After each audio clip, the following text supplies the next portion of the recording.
Hello friends, સ્વાગત છે તમારું મારી ગુજરાતી રસોઈ ટિપ્સ ચેનલમાં। તો આજે આપણે બનાવીશું ઝટપટ બનીને તૈયાર થઈ જાય તેવા સોજીના મસાલા ઢોસા। તો ચાલો આપણે બનાવવાનું શરૂ કરીએ। તો સોજીના મસાલા ઢોસા બનાવવા માટે સૌથી પહેલાં આપણે અહીંયા એક મિક્સર જાર લીધું છે, તેની અંદર એક બાઉલ આપણે અહીંયા સોજી લઈશું, સાથે જ એક ચમચી બેસન લઈશું। તો જ્યારે આપણે નોર્મલી ઢોસા બનાવતા હોય ત્યારે આપણે ચણાની દાળનો ઉપયોગ કરતા જ હોઈએ છીએ, પણ આજે આપણે ઝટપટ બની જાય તેવા આપણે અહીંયા ઢોસા બનાવી રહ્યા છીએ। તો અહીંયા તમારે દાળ ચોખા પલળવાની ઝંઝટ પણ નથી અને પીસવાની પણ ઝંઝટ નથી। 15 મિનિટની અંદર ઢોસા બનીને તૈયાર થઈ જશે। તો હવે આપણે તેની અંદર રેગ્યુલર આપણે ઘઉંનો લોટ હોય એ આપણે એક ચમચી લઈશું। એક ચમચી ઘઉંનો લોટ ઉમેર્યા પછી હવે આપણે મિક્સર જારનું ઢાંકણ બંધ કરી અને બધું સરસ પીસી લઈશું। તો તમે અહીંયા પીસો ત્યારે તમારે ધ્યાન રાખવાનું છે કે એકદમ પાવડર નથી કરવાનો, આપણે અહીંયા થોડું દરદરું રાખવાનું છે।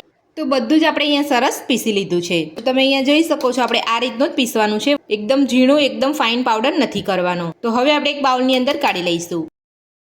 તો એક બાઉલની અંદર આપણે અહીંયા કાઢી લીધું છે। તો હવે આપણે તેની અંદર એક વાટકી દહીં ઉમેરીશું। તો દહીં તમારે અહીંયા મોરું લેવાનું છે, ખાટું દહીં નથી લેવાનું। તો હવે આપણે બધું મિક્સ કરી લઈશું।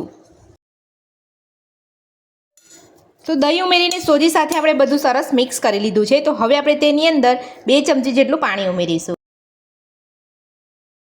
પાણી ઉમેરીને આપણે અહીંયા બધું સરસ મિક્સ કરી લઈશું। તો આપણે અહીંયા વધારે પડતું પાણી નથી ઉમેરવાનું। તો પાણી ઉમેરીને આપણે અહીંયા બધું સરસ મિક્સ કરી લીધું છે। તો હવે આપણે એને 10 થી 15 મિનિટ માટે ઢાંકીને રહેવા દઈશું। તો આ રીતે આપણે અહીંયા ઢાંકીને રહેવા દઈશું એટલે આપણો સોજી એકદમ સરસ રીતે ફૂલી જશે। તો સોજીને આપણે ઢાંકીને રહેવા દીધો છે, ત્યાં સુધી આપણે અહીંયા ઢોસાનો મસાલો બનાવી લઈશું। તો ઢોસાનો મસાલો બનાવવા માટે મેં અહીંયા ગેસ ઉપર એક કઢાઈ મૂકી છે। તો હવે આપણે તેની અંદર 2 ચમચી જેટલું તેલ ઉમેરીશું। તો 2 મોટી ચમચી જેટલું તેલ ઉમેરવાનું છે। તો તેલ આપણે ગરમ થવા દઈશું। તો તેલ આપણું અહીંયા ગરમ થઈ ગયું છે। તો હવે આપણે તેની અંદર નાની અડધી ચમચી જેટલી રાઈ ઉમેરીશું। તો રાઈને આપણે અહીંયા ફૂટી જવા દઈશું। તો રાઈ આપણી અહીંયા સરસ ફૂટી ગઈ છે। તો હવે આપણે તેની અંદર ઝીણા સમારેલા લીલા મરચાં ઉમેરીશું, સાથે જ અહીંયા મીઠા લીમડાના પાન ઉમેરીશું, સાથે જ લાંબી સાઈઝમાં કટ કરેલી ડુંગળી ઉમેરીશું। બધું સરસ રીતે આપણે અહીંયા સાતરી લઈશું।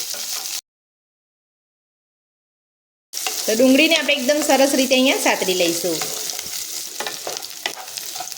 તો ડુંગળી આપણી અહીંયા એકદમ સરસ રીતે સતરાઈ ગઈ છે। તો હવે આપણે તેની અંદર મેં અહીંયા બાફી અને કટ કરીને બટાકા રાખેલા હતા એ ઉમેરી લઈશું। બટાકા ઉમેર્યા પછી આપણે અહીંયા નાની અડધી ચમચી હળદર પાવડર ઉમેરીશું, નાની અડધી ચમચી જેટલો ગરમ મસાલો ઉમેરીશું, 1 ચમચી લાલ મરચું ઉમેરીશું।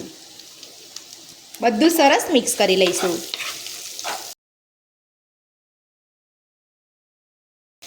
આ રીતે જ્યારે આપણે મિક્સ કરીએ ત્યારે જ આપણે બટાકાને થોડા મેશ કરી લેવાના છે।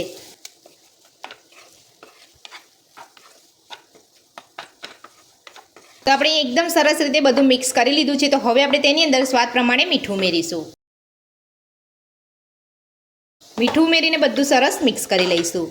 તો તમે અહીંયા જોઈ શકો છો, આપણે અહીંયા મસાલા ઢોસાનો મસાલો એકદમ સરસ રીતે અને ફટાફટ અહીંયા બનીને તૈયાર થઈ ગયો છે। તો આ રીતે તમે બનાવશો તો તમારા મસાલા ઢોસા ખૂબ ઓછા સમયની અંદર બનીને તૈયાર થઈ જશે। તો મીઠું ઉમેરીને પણ આપણે અહીંયા બધું સરસ મિક્સ કરી લીધું છે અને તમે જોઈ શકો છો, આપણે અહીંયા બહુ વધારે પડતા બટાકાને મેશ નથી કરવાના। તો હવે આપણે તેની અંદર ઝીણા સમારેલા લીલા ધાણા ઉમેરી દઈશું। ધાણા ઉમેરીને બધું સરસ મિક્સ કરી લઈશું। તો મસાલા ઢોસાનો મસાલો બનીને આપણો તૈયાર છે। તો ઢોસાનો મસાલો આપણે બનાવી લીધો છે અને આપણે સોજીને ઢાંકે 15 મિનિટ જેટલો સમય થઈ ગયો છે। તો હવે આપણે ચેક કરી લઈશું। તો આપણો સોજી અહીંયા એકદમ સરસ રીતે ફૂલી ગયો છે। તો હવે આપણે તેની અંદર થોડું થોડું પાણી ઉમેરતા જઈને જે રીતે આપણે રેગ્યુલર અહીંયા ઢોસા બનાવતા હોય તે રીતનું આપણે અહીંયા ખીરું બનાવી લઈશું। તો એક સામટું તમારે અહીંયા પાણી નથી ઉમેરવાનું, થોડું થોડું પાણી ઉમેરતા જઈ અને તમારે અહીંયા ઢોસાનું ખીરું બનાવવાનું છે।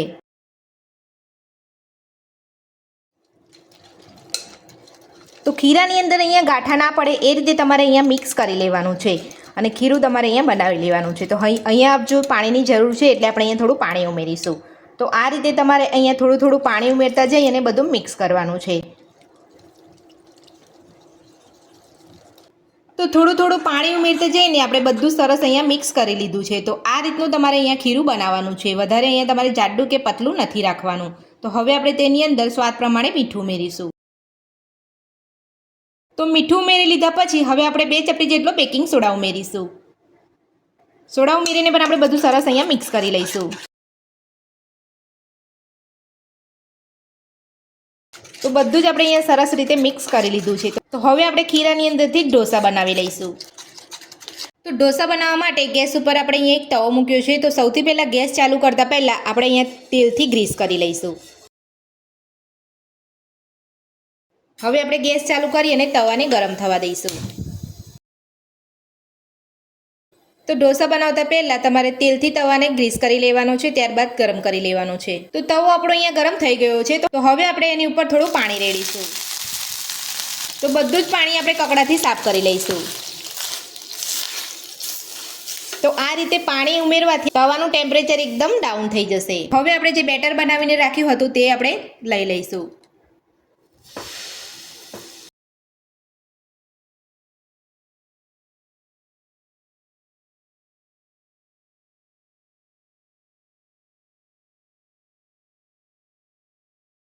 તો તમે જોઈ શકો છો એકદમ આસાનીથી આપણે અહીંયા ઢોસાનું ખીરું તવા ઉપર લઈ લીધું છે. તો હવે આપણે ચમચીની મદદથી આપણે અહીંયા થોડું તેલ લગાવી લઈશું. તો વધારે પડતું આપણે અહીંયા તેલ નથી નાખવાનું. આ રીતે થોડું અહીંયા તેલ નાખી લેવાનું છે. અને અહીંયા ઢોસા ઉપર આ રીતે ચમચી નથી ફેરવવાની. આ રીતે તમારે થોડું તેલ નાખી લેવાનું છે. અને ગેસની ફ્લેમ તમારે અહીંયા ફૂલ રાખવાની છે. તો હવે આપણે ઢોસાને થવા દઈશું. તો ઢોસાનો કલર બદલાય ત્યારબાદ જ આપણે એને ફેરવીશું. તો ઢોસાને આપણે અહીંયા પલટાવવાનો નથી, પણ આપણે અહીંયા થોડો તવો મોટો છે એટલે આપણે થોડું જે બાજુ તમને અહીંયા લાગતો હોય કલર ઓછો એ બાજુ તમારે આ રીતે તમારે ઢોસાને કૂક કરી લેવાનો છે. તો તમે જોઈ શકો છો એની જાતે જ આપણે ઢોસાની કિનારી અહીંયા છૂટવા લાગી છે. તો બધી જ બાજુ અહીંયા કિનારી છૂટી ગઈ છે. અહીંયા થોડું બાકી છે. તો એની જાતે જ અહીંયા કિનારી સરસ છૂટી જશે. અને તમે જોઈ શકો છો કલર પણ એકદમ સરસ આવવા લાગ્યો છે. તો હું તમને અહીંયાથી બતાવી દઉં છું કે ઢોસાનો કલર એકદમ સરસ આવ્યો છે. તમે જોઈ શકો છો. હજુ આપણે ઢોસાને થોડો ક્રિસ્પી થવા દઈશું. ઢોસો આપણો અહીંયા એક બાજુ કૂક થાય છે ત્યાં સુધી આપણે અહીંયા મસાલો ભરી લઈશું. તો આ રીતે તમારો ઢોસો અહીંયા કૂક થાય ત્યારબાદ તમારે અહીંયા મસાલો ભરવાનો છે. તો હવે આપણે ઢોસાને વાળી લઈશું.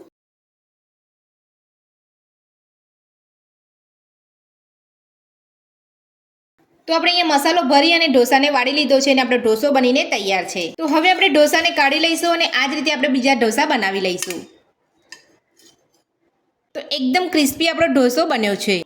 તો ઝટપટ બનીને તૈયાર થઈ જાય તેવા સોજીના મસાલા ઢોસા બનીને આપણા તૈયાર છે. તો ઢોસા સાથે તમે સાંભાર અને ચટણી બનાવવા માંગતા હોય તો મારી ચેનલ ઉપર વિડીયો મેં બનાવેલો છે. તો તમે મારી ચેનલ ઉપર જઈને મારો વિડીયો જોઈ શકો છો. તો મસાલા ઢોસા બનાવવાની રીત તમને મારી કેવી લાગી મને કોમેન્ટ બોક્સમાં જરૂરથી જણાવજો. અને મારી આ રીતથી તમે ઘરે એકવાર જરૂરથી ટ્રાય કરજો. રેસીપી પસંદ આવી હોય તો વિડીયોને લાઇક કરજો, ચેનલને સબસ્ક્રાઈબ કરજો, તમારા મિત્રોને જરૂરથી શેર કરજો.